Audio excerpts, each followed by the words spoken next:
आप ही उसको समझा दिए होते। हाँ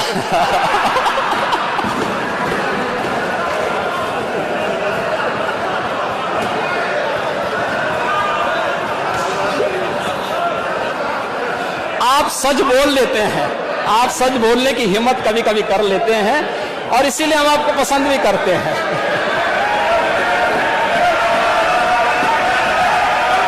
अरे आप महिला हैं, आपको नहीं, आप स्पीकर साहब से परमिशन ले लेंगे तो हम आपके लिए बैठ जाएंगे।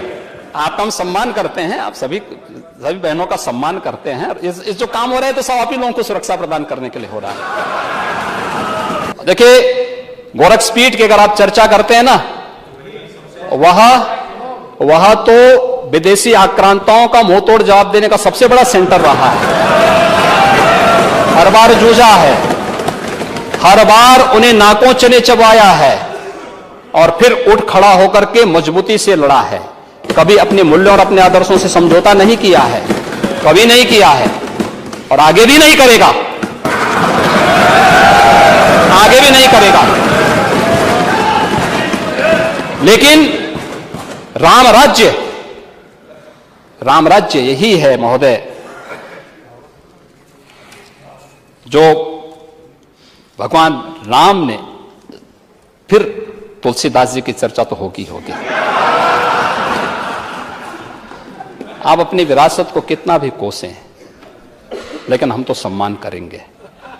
और इसीलिए हम लोगों ने संस्कृत के छात्रों के लिए स्पेशल स्कॉलरशिप की घोषणा की है। कम से कम डॉक्टर राम मनोहर लोहिया का स्मरण ही करा देते इन लोगों को, जो आज भगवान राम पर, संत तुलसीदास जी पर प्रश्न खड़ा कर रहे हैं। इनको स्मरण कराते। क्या कहा था डॉक्टर लोहिया ने? आप तो लिखते हैं डॉक्टर लोहिया पे, आप ही उसको समझा दिए होते। हाँ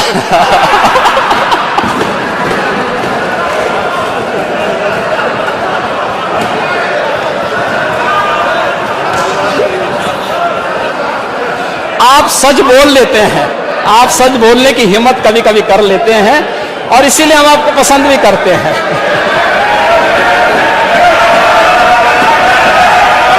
अरे आप महिला हैं, आपको नहीं, आप स्पीकर साहब से परमिशन ले लेंगे तो हम आपके लिए बैठ जाएंगे। आपका हम सम्मान करते हैं, आप सभी बहनों का सम्मान करते हैं। इस जो काम हो रहा है तो सब आप ही लोगों को सुरक्षा प्रदान करने के लिए हो रहा है। लेकिन जो वास्तव में राम राज्य, यही तो कहा है रामचरितमानस ने, दैहिक दैविक भौतिक तापा, राम राज नहीं काहो व्यापा, सब नर करहि परस्पर प्रीति, चलहि स्वधर्म नृत्य सुति।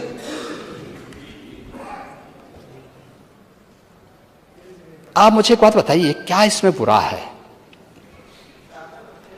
ये दैहिक दैविक और भौतिक, ये तीन प्रकार के जो दुख हैं, एक शारीरिक है, एक मानसिक है, यानी आध्यात्मिक बोल सकते हैं, एक दैवीय प्रकोप है, आपदा है, एक ये जो माफिया और आतंकियों का है, ये भौतिक ताप है। आध्यात्मिक ताप शारीरिक और मानसिक व्याधि, और आधिदैविक आपदा, किसी प्रकार की आपदा।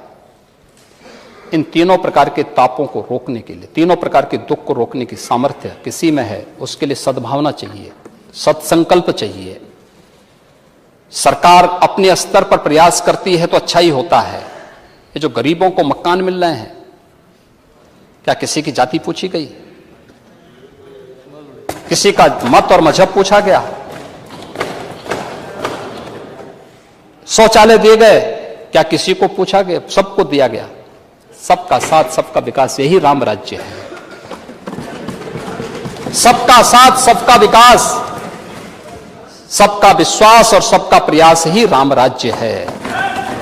और उसको समझने का अगर आप प्रयास किए होते तो इस मृग तृष्णा में नहीं फंसते और इसके बारे में जो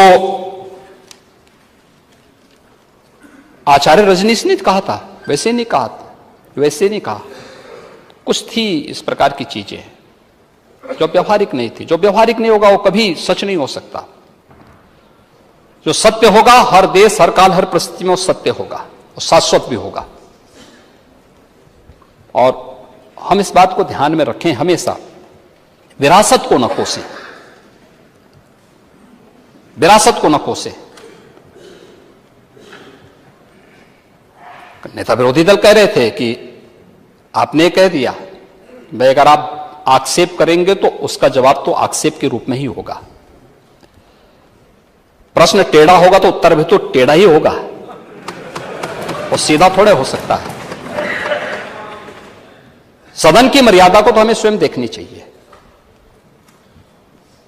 हम सबको संकल्प लेना हो, प्रदेश $1 ट्रिलियन की इकोनॉमी बने, ये सबका संकल्प होना चाहिए, पूरे सदन का संकल्प होना चाहिए। और बजट उस मंशा को पूरा करने के लिए आप सबका आह्वान कर रहा है, सबका आह्वान कर रहा है। हर एक सेक्टर को प्राथमिकता देने का प्रयास हुआ है। मैंने प्रयास किया, अभी कुछ सेक्टर पे यहां चर्चा होगी, सदन पे चर्चा होगी, और मैं चाहूंगा कि माननीय वित्त मंत्री जी द्वारा, मेरे सहयोगी वित्त मंत्री जी के द्वारा प्रस्तुत जो बजट है, इस बजट को पास करने में सभी लोग सहयोग करें। उत्तर प्रदेश को देश की अग्रणी अर्थव्यवस्था के रूप में स्थापित करने के लिए अपना योगदान दें। 25 करोड़ लोगों के जीवन में खुशहाली लाने के लिए अपनी पूरी सामर्थ्य से, अपनी पूरी शक्ति के साथ आगे बढ़कर के कार्य करेंगे तो सचमुच उत्तर प्रदेश देश की इकोनॉमी का ग्रोथ इंजन बनेगा। और उत्तर प्रदेश को अपनी इस जिम्मेदारी को निभाना चाहिए। इस जिम्मेदारी के साथ ही ये ग्लोबल इन्वेस्टर समिट हुआ था, G20 के समिट हुए थे। पे हमारा काम है सुंदरीकरण करना। हम किए, अतिथि आएंगे, हम सुंदरीकरण किए थे, हमने खूब सजाया था, खूब सजाएंगे आगे भी। अब जिसका काम चोरी करना होगा वो चोरी तो करेगा, क्या करेंगे आप? हमारा काम है अच्छा करना, हमारा काम है हर गरीब के जीवन में खुशहाली लेके आना, उनके लिए फूल बिछा देना, स्वागत के लिए उनको खूब आवभगत करना। लेकिन जिसकी प्रवृत्ति ही सूल पैदा करने की होगी, उससे फूल की उम्मीद कैसे आप कर सकते हैं? और इसलिए मैं बहुत विनम्रता से कहूंगा कि राम राज्य की अवधारणा समाजवाद से नहीं, सत्संकल्प से होगी, दृढ़ इच्छा शक्ति से आगे बढ़कर के होगी। एक ऐसी अवधारणा जिसमें भेदभाव किसी के साथ ना हो, न जाति, न मत, न मजहब, सबका साथ, सबका विकास, सबका विश्वास और सबका प्रयास, ये राम राज्य का सबसे मूल मंत्र है। और इस मूल मंत्र को अंगीकार करते हुए बजट प्रस्तुत किया गया है। मैं वित्त मंत्री को, उनकी पूरी टीम को इसके लिए बधाई देता हूं और पूरे सदन से अपील करूंगा कि इस बजट को पास करके उत्तर प्रदेश सर्वसमावेशी एक समग्र विकास की आधारशिला रखने वाले आत्मनिर्भर उत्तर प्रदेश की इस बुनियाद को और मजबूत करने में अपना योगदान दें। अध्यक्ष जी, आपने समय दिया, धन्यवाद। धन्यवाद माननीय मुख्यमंत्री जी। मत संख्या